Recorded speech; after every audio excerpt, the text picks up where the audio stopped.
Travniki okoli idilične vasice, ki se dviga nad reko Krko, so skrbno pokošeni. To delo zdaj kmetje večinoma opravijo s strojnom. Pred dnevi pa se je 9 mož v zgodnjih jutranjih urah napotilo nad vas, kjer jim je gospodar že pripravil vse potrebno za košnjo.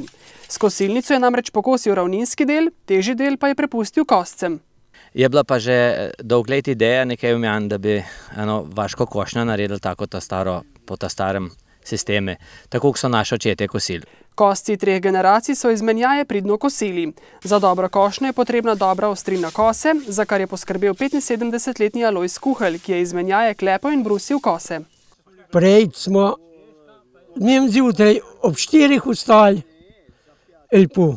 mehno pofruštkali, pol pa do 7 zjutraj, če je kjer kaj še fruštka prinesel, kakšne zele pa žgance ali kaj tazga.